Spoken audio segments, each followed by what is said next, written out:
Hello, everyone. Happy Saturday afternoon to you. We're on this Oh, we are on this one. Let me get that fixed. Yeah. Hello, everyone. Happy Saturday afternoon to you. Saying it to the right, correct camera. The right camera is actually this camera. The left camera is this camera. So there you go.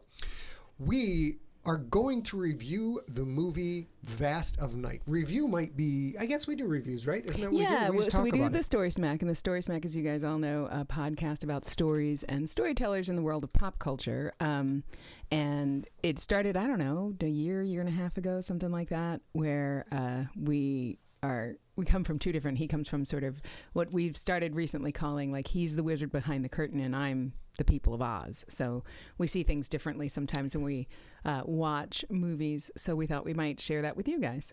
Yes, I tend to break down everything about every story I read, every TV show I watch, every movie I watch, kind of analyze the nuts and the bolts of everything. And I've had a hard time just straight up enjoying stuff. And A, on the other hand, is more of she's the one who sits back and takes it all in. So we kind of, she helps me see things the way a Ozian would see it, as she says. I'm the wizard behind the curtain in Oz, looking at all the mechanics, looking at all the levers and everything. And sometimes I need A to be like, dude, that was just fun. You don't have to worry about it. That was just fun. I mean, that said, though, we are watching something. We're not sure if we're going to StorySmack. It is a movie you have probably seen before if you're anywhere near our ages. But it's one of those things where you can't go home again, and it is so much different than we thought it was, and not in like a, it was casually racist back then or anything. Nothing like that. Just terrible. And we were like, it was interesting because I was like, okay, so how does this? Do you tell them what it is or no? I don't know. I mean, okay, so we were watching Spaceballs. Spaceballs. And I guess now we will StorySmack it. And for us, it was fascinating because there wasn't. It is the wholesome movie you remember and silly and fun. Yeah, it's crazy. But it's also really, really hard to believe it got greenlit ever. And so that's a chance for me to sort of see the wizard behind the perspective of the wizard behind the curtain. All right, so real quick, A's going to tell you about the drink we're drinking. And on our Tuesday and Thursday Sigler in Place, we post the drink recipe for you at scottsigler.com on Monday. So if you choose to make it and drink it with us, you can. If you choose to drink your own alcoholic beverage, you can. If you choose to drink no alcoholic beverage, non-alcoholic, or no beverage, or even gravy. We don't even care if it's gravy. You could chug a gravy. It's put it in that little swan, like Martha Stewart, just buck, buck, buck, go crazy. But so we have this drink. And I don't think it's going to go well. No, yeah, she was neither one of us think it. So we were gifted when we got married. We were gifted this subscription to Shaker and Spoon, which is everything but the alcohol to make fun, cool drinks. And so, like, this required lime seltzer, which they sent in a bottle, and one of them required sliced lemons, and they send that too. It's super fun. However, this drink is called a Green Thumb Cooler. I'm a girl who's crazy for pickled things, and pickles especially. Yep. This smells a lot like a pickle, but only alcohol that's in it is Saint Germain, which if you haven't had is quite sweet. Oh my goodness. We're going to try it. We got some new a-holes coming in. We'll block them. Here we go. Here we go. Tink. Oh, Lord.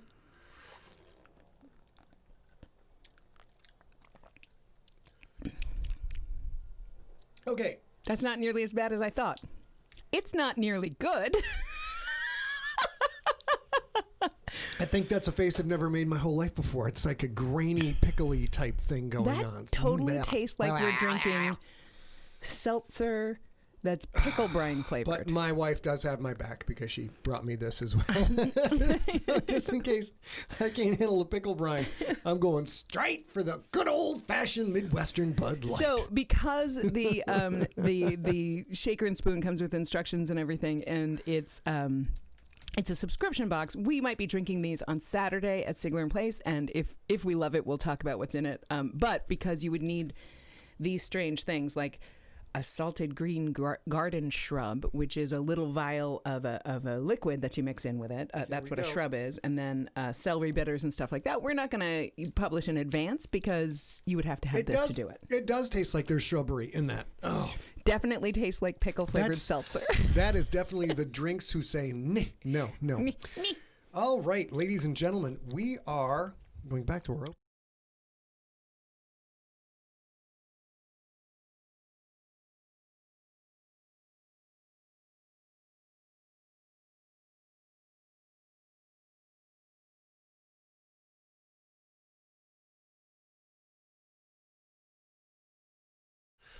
It is on Amazon Prime. So if you have Amazon Prime, it's free to watch.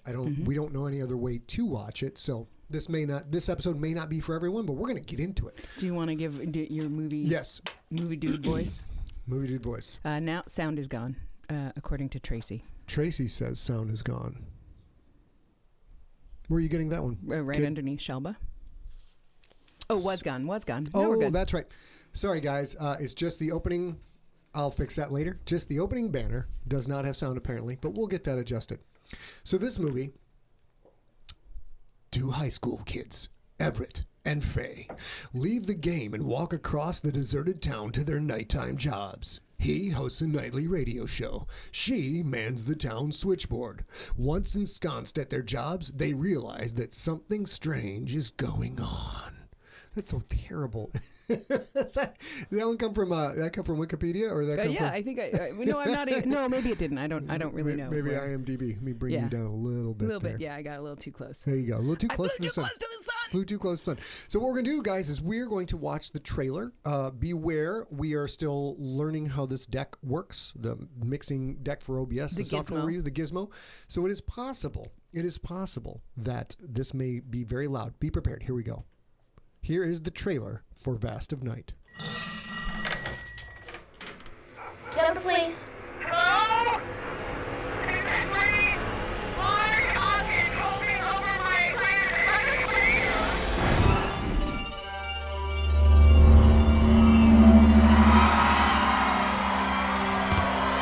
This is WOTW Radio in Cayuga, New Mexico, and this is the news for the hour. What would you like to tell us about yourself? I don't know. Well, aren't you like some big science girl? Tell me about science.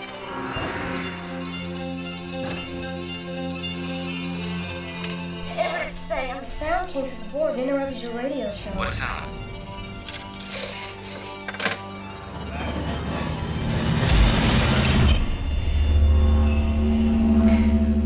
What's going on, Everett? 718 here at WOTW. We got a sound we'd like to play that seems to be bouncing around the valley tonight. Yes, I have a story that might be helpful. I can tell you what's going on. The sound we heard out in the desert, it was coming from thousands of feet higher than anything could fly. They've come here before. They like this place. They always have.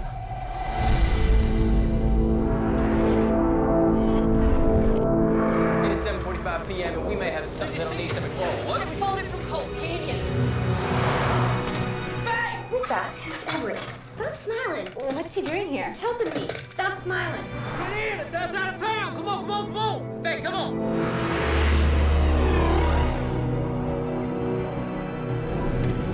Something's out there now. It's something talking. And they don't stay for long. Hey! Everett, take the wheel! What's going on? There's something in the sky.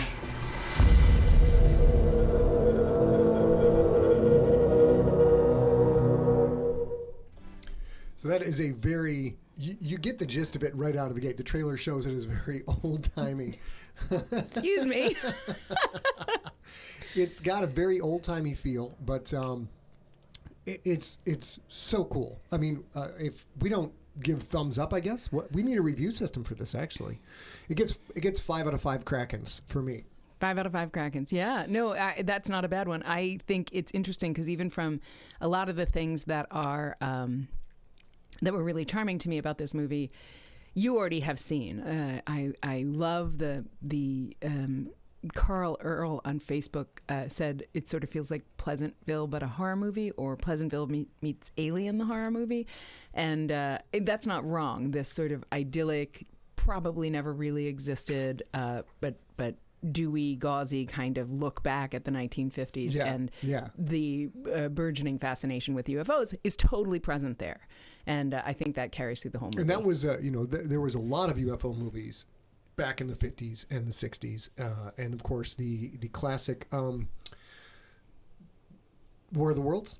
Yeah, well, War of the Worlds goes back to the 20s, 30s radio. But the first War of the Worlds movies back then, and a lot of movies, and a lot of, Project Blue Book, and a bunch of other things that I made the dates are off wrong on that. But a lot of movies that when we watch them now are just horrible because people did not know as much about movie making, didn't have the equipment they had. So a lot of UFO movies were very interesting back then, really low B movie, C movie horror flicks. This is an indie flick, but it was shot so amazingly well. So I also like, if you saw the movie Brick, which was the first movie I ever saw that Rain Johnson created. Yeah, that's correct. And that vibe, that cool idea, I want to capture this old-timey feeling, but being young enough that they're not recreating it, they're trying to capture what they believe it was.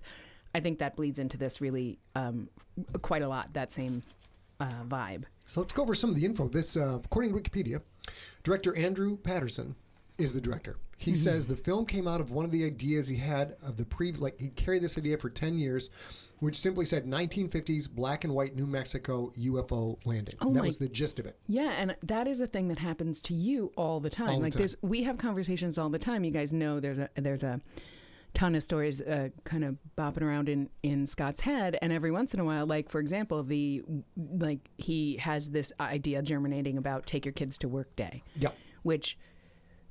Which is that same sort of thing. Like every once in a while, you'll come back to it and be like, "See, if this was somebody's job and they brought their kid to work, like that would be a whole different story." Can I tell them the whole tagline for that then? Sure, but you're the boss, so that's up to you. Yeah. Well, this is an idea I've been carrying for a while. I've done a partial outline, a partial script, but this happens a lot. Like if I get time off, we forgot to introduce ourselves, just in case any of you are new to the world of Siglerism.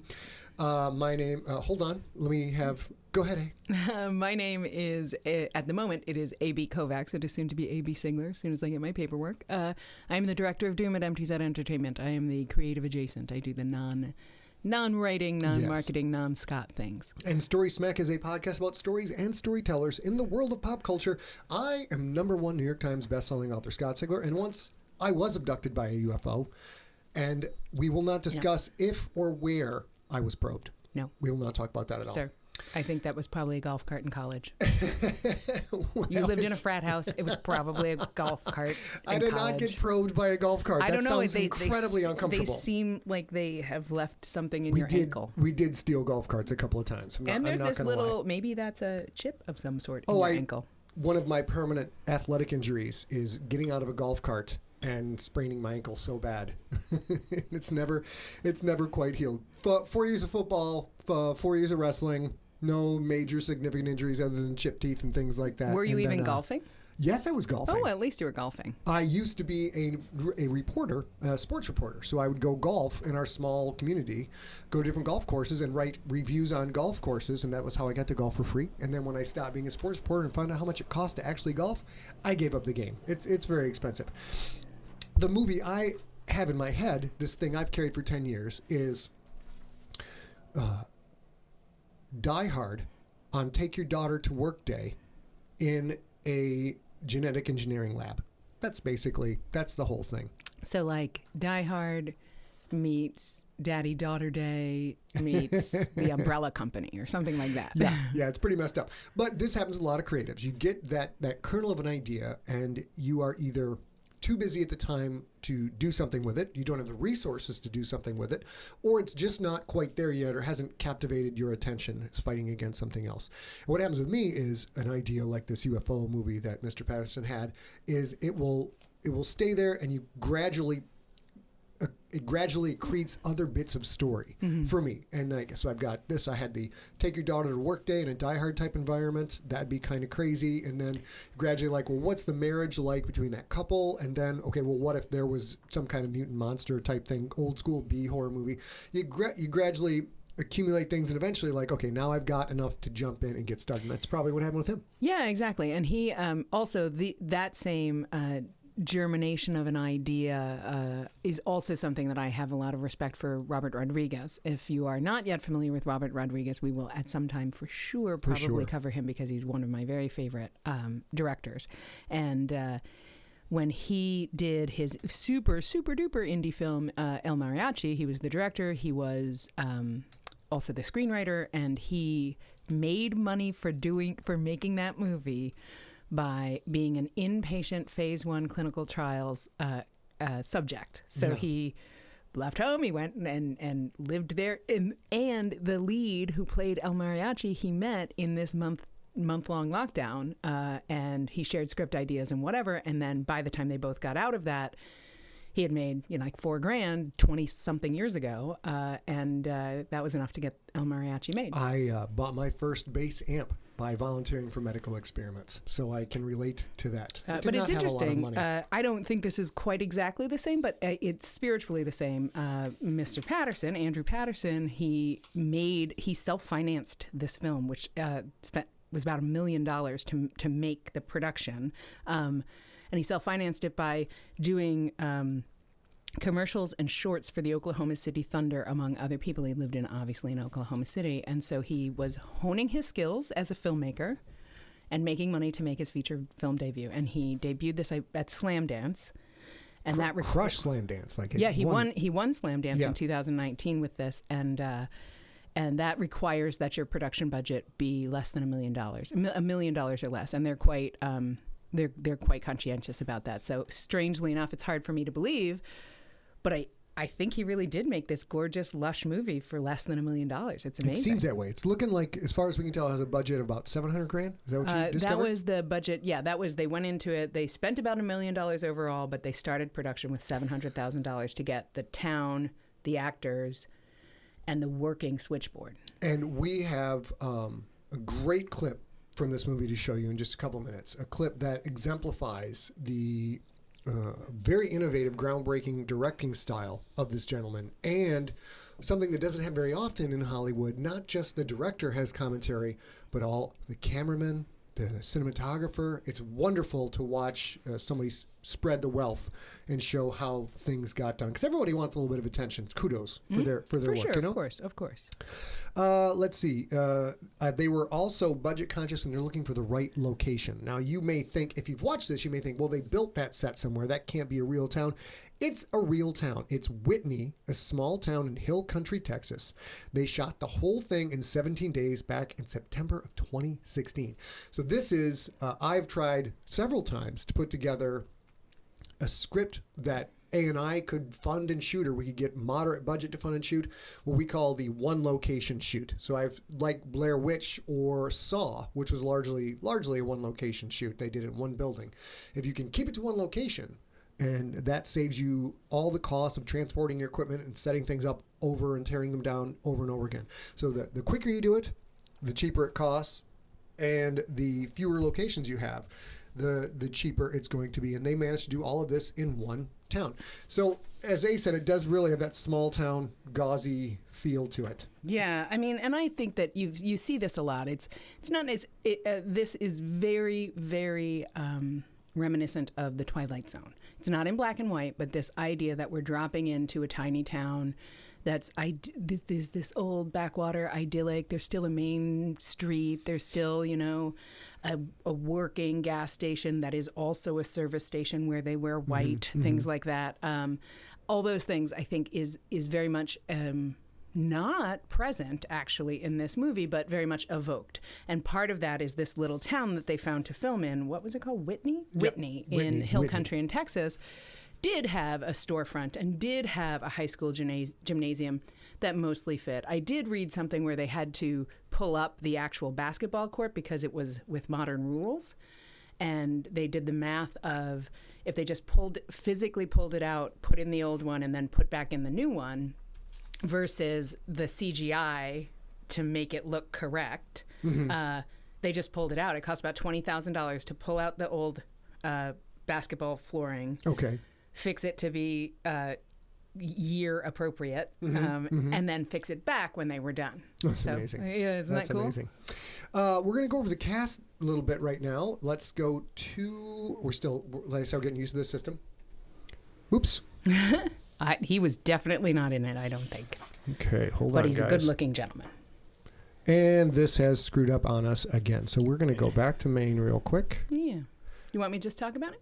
Yeah, let's just talk about the cast. I put a lot of information in there on the cast. Go for it. Let's see. We have there are two main leads. I should start with that. There's the gentleman who you saw who's like, no, ask more questions. His name is Everett. And then the young lady who you saw who was working the switchboard, her name is Faye. And Faye is, I think they're sort of co-leads, I think, right? So, but they're also, they're in the same high school, but they're not in the same grade, I would guess. And they're both kind of geeks. But this is, Faye Crocker is played by an actor named Sierra McCormick. And you probably will not have heard of her. No, she's I listed a bunch of the stuff she did there. I put her bio in there if you want to share that with the people. Sierra McCormick was born in Asheville, North Carolina, and grew up in Palm Springs, California. She began performing in film and television at a young age. Have to turn the page. And had a number of roles on different network TV shows throughout the late 2000s, including Are You Smarter Than a Fifth Grader? Is that really a role? I guess so. I don't know. But I guess it could be. Criminal Minds. Hopefully she was not playing a corpse, like often first-time actors do. Supernatural, Monk, and Curb Your Enthusiasm. I have two friends who are super duper crazy for Monk, and apparently, oh no, that's Psych. Never mind. Okay. I don't watch a lot of TV. Okay. Later, she worked on larger studio films, including Land of the Lost and 20th Century Fox's Ramona and Beezus. That was a huge, huge, huge hit. From 2000, I'm screwing with it. They might have been a grade. I don't know anything about it. From 2011 to 2013, she was a series regular on the TV show Ant Farm, and in 2014, starred in the horror film Some Kind of Hate, which just because of the name I want to watch. And she was nominated for a Fright Meter Award. There we go.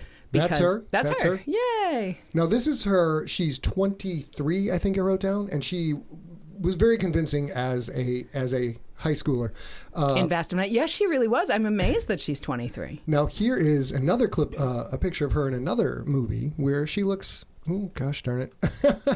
can't buy a break, you guys. Yep. Here we go again. Where she apparently looks a lot older, I'm guessing. Or a lot more herself. Well, let's see if we can do this. Oh, my word, There she is. We'll do this manually. I'm going to guess that's Some Kind of Hate. It's some kind of horror movie. I mean, before she cuts her own throat, she should finish that gummy bear. And then here she is with her fancy pants actress picture, looking awesome. Yeah, she's gorgeous. Yeah, she absolutely. And if you watch this movie, or if you have watched this movie, let us know in the comments. She absolutely captures the innocent essence of a high schooler from a tiny little town who's probably a little geeky or whatnot, that kind of thing. She does such a great job. Let's go over Mr. Horowitz there, Ake. Okie doke. So Jake Horowitz is he played Everett. That's Everett. Him, and that's him in character. He was born and raised in Brooklyn, New York. He made his New York theater debut off Broadway in the multi-award-winning production of Our Town. Oh, I love Our Town. Yes, a big Directed, fan. Big fan. by David Cromer. His recent film projects include, of course, The Vast of Night, Adam Bloom, Agnes, Castle Freak, and Julie Taymor's A Midsummer Night's Dream, which I'm also down to watch since she did such a cool job with The Lion King. Oh my God, I saw some clips of that. Is it Crazy Pants? Crazy Pants. We're gonna have to watch it because I know you love Shakespeare, but it's like just the trailer from learning about this gentleman was friggin' gorgeous. A lot of stuff with like dark stages and just white sheets, and then they're casting all this film onto the white sheets. And that that's are moving. very, very. It's wild. That's very on brand and a calling card for Julie Taymor, who is the producer director, I guess. Here, she did a stage version with puppets of The Lion King, which makes it sound like it's Muppets on stage. But when I say puppets, I mean like, taller than Big Bird, made giraffes, lions, whatever. It's very, very cool and worth watching. So, I have one for you. Ready? Yeah. Mr. Horowitz. Let's go back to actors. Sorry, Mr. Horowitz here. Is that Mr. Horowitz? That's Mr. Horowitz. Holy kittens! Yes, Jake Horowitz. What is happening? That is definitely not Everett. I need a. Whoo! Wait a minute. Sorry, Sunday best guy. Got that dreamy look going like, what's up, girl? Hey, girl. Have you seen my movie? Hey, girl. I'm into UFOs. Hey, girl. You like science? Okay. Also, I will answer your question in a second. I was ill prepared for this. Okay. Ill prepared. But we just finished watching, and I know some of you guys are struggling through the first season of Schitt's Creek. We just finished watching the entire series. so good, We so also good. struggled through the first season, and then in season 1, episode 13, it just takes off, and the rest of it sings. And this guy looks like the naughty Hello Tony version of Ted that I Yeah, would like to meet. he looks Like a he's lot a like little Ted. like he could be a nice guy, but he's probably Well, he's not. not. He's not entirely a nice guy, Yeah. if you know what I'm saying. So, we are watching a show called Manifest right now, which we may StorySmack. We've watched the first full yeah. season. We're enjoying it. I've been Yep. working on a TV show pitch, and they suggested that Manifest was kind of the structure they're looking for. I'm like, cool, we'll jump in. And I didn't think I'd like it, but I do like it. And do you know what role this gentleman played in Manifest? I don't. And we definitely, when you were told, you were like, oh, yes, right? No, I saw it in his IMDb page. I would have never guessed in a million Okay, years. but have we met that character? Yes. He's in episode 2. He is the jewelry store owner's son. He sure is, but he was much smarmier there. And so in that guy, he was like a nudgy bad guy there in that. Very, very no, I nudgy would bad never guy. have guessed. Hi, And Tiny. then Bye, Tiny. one more cast member that we will cover. This is Mr. Bruce Davis, who was Billy. And Billy in the movie is nothing more than a phone voice. But it is... They use Billy in the context that they do a lot of things in this show, which is very, very long, single camera held shots with no cuts and no editing. Some of them as long as 9 minutes. Wait, so he narrates those? He's the Billy. He's the voice of the guy with the story. Yeah, look this at is that. Billy. I was going to This- say, he was what a- definitely not in Vast of Night, and I am wrong. What a bio he has. Listen to this. Prejudiced vision, that's ableist, it's visionist. Bruce Davis hails from Oklahoma City, where he was born to Lloyd and Esther Glover Davis, February 13th, 1963. He was primarily raised in Oklahoma, but he also lived in Los Angeles briefly after his family moved there to seek employment. He was enlisted in the U.S. Navy, served his country from 83 to 87. He was stationed in the San Francisco Bay Area aboard the aircraft carrier USS Enterprise, go Star Trek. After receiving an honorable discharge from the Navy, he moved back to Oklahoma City, where he was accepted in the Oklahoma City Police Department Academy in September of 87. He is a 27-year veteran of the Oklahoma Police Department and has reached the rank a police lieutenant. He holds a Bachelor of Arts in Psychology from the University of Central Oklahoma, and he's been studying acting for film, advanced camera techniques, and the Meisner technique, which I don't know what that is, I can tell you if you'd like. at the Actors Factory in Norman, Oklahoma. He was in a movie called, which I now have to watch. It's called Jurassic Games. And this movie looks absolutely ludicrous. It is a bunch of convicts who have a death sentence.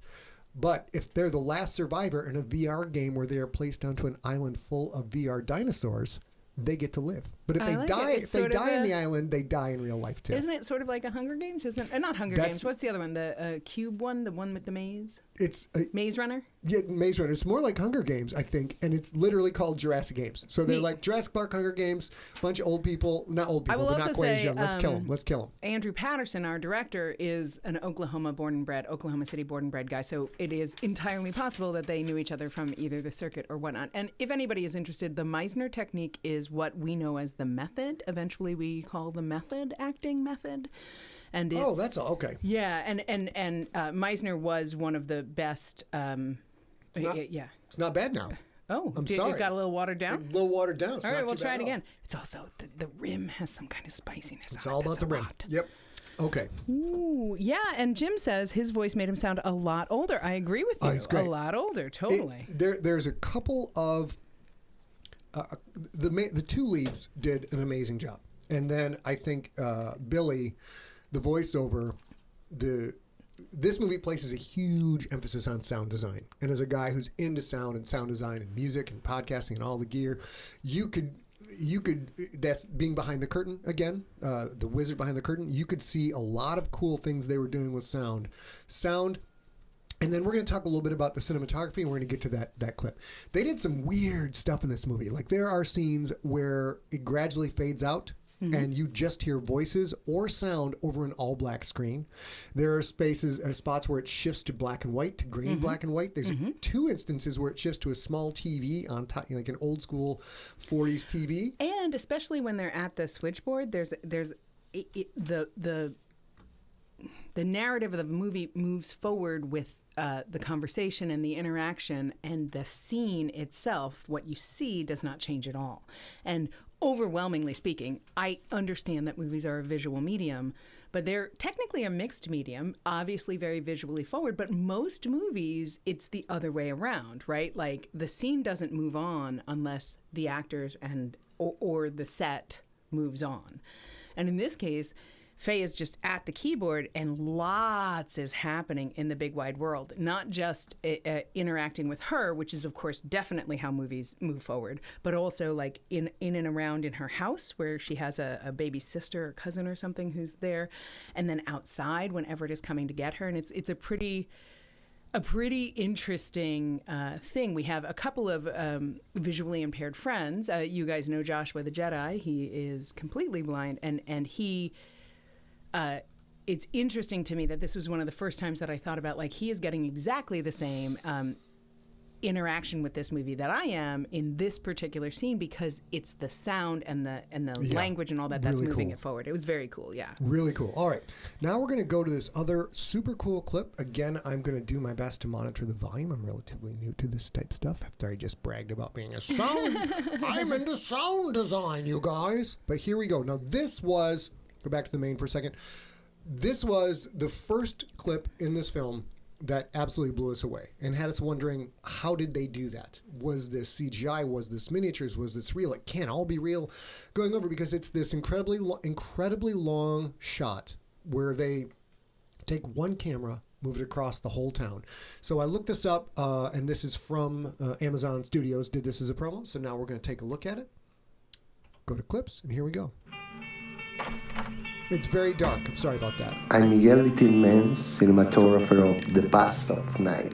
This long shot was completely captured on camera and manually operated, no drones. Wow. It starts with the camera moved forward, then it's given to another gimbal operator, Marcus Ross. Yep. This is Marcus Ross, executive producer on The Past of Night, and was also the camera and gimbal operator. We started practicing the shot about 6 months before we started shooting, trying to figure out a device that would get me across town with the camera. Then we found this go-kart in town and borrowed it from a local preacher, and it worked out great. Go-kart. I'm Nathan Price, and I'm the go-kart driver for the Wonder sequence in the film The Past of Night. So at this point, we're going about 25 miles an hour, and we start our first left turn into this field. The problem we had to deal with was having all this weight on the front right of this really lightweight go-kart. It didn't like to turn left, ever. And the whole sequence is almost nothing but left turns. And then you add on to that we're going through these really bumpy fields and we can't really see. We had to get to where we could just drive the whole route based off of muscle memory and be able to react quick enough. I'm Rodrigo Tomaso, visual effect designer and supervisor. So the main challenge was mixing 3 different locations. CGI was used for creating the 3 camera transitions. The first transition happens at the end of this backyard. So along this transition, we are seeing not only CG trees, but also a full CG background, while we adapt the camera pan movement in the go-kart. I love it. Look at that. Now there's a person that's hiding in front of this car on the right, and as we pull up, I'm going to hand the movie off to them right here, and they will walk it inside the gym. Are you kidding? I can't At this moment, there is another full green screen in the doorway, beyond these people cheering. The most complex camera blending is the following that happens when the camera enters the ship. Oh my goodness. God, I wish Howard Dinatale was on in this chat. The effects executive producer of The Past of Night. We were first approached by Andrew, who could help him accomplish his unique vision for his movie. So we came up from Argentina and did the location cut several months before production. This involved camera department, production design, grip, and electric all working together. So, like magicians, we use many visual forms, from the full camera capture of the entire film, with only a few relay points like walking, then the go-kart, then walking, then the mini-jeep, or walking, so that the shot will be continuous. Wow. This whole time I've been wearing the rig support system for the movie, but we replaced the straps on the front of it with some little bungee cords we bought. This way I still had support from the rig, but we were able to pull the movie off of it to hand off easily between operators. There's a couple guys behind me that come up and unhook the bungee cords, and now I'm able to just walk the movie over to the stands and pass it over the wall to the person on the other side. To align the shim interior take with the third outdoor location, we have to use 3D mapping techniques to match both takes. Sure. So this is my favorite part of the shot. It goes from a crane that booms down, and we end up going under it with the go-kart and catching it at speed. Oh That's my gosh. insane. Catching it at speed. Are you And shitting then right me? behind us is another camera operator and the first AC who's pulling focus. Oh, that's They so are smart. going to jump off the gator and run over to me on foot, and I'm going to hand the movie off to them right here. This was our best So handoff. slick.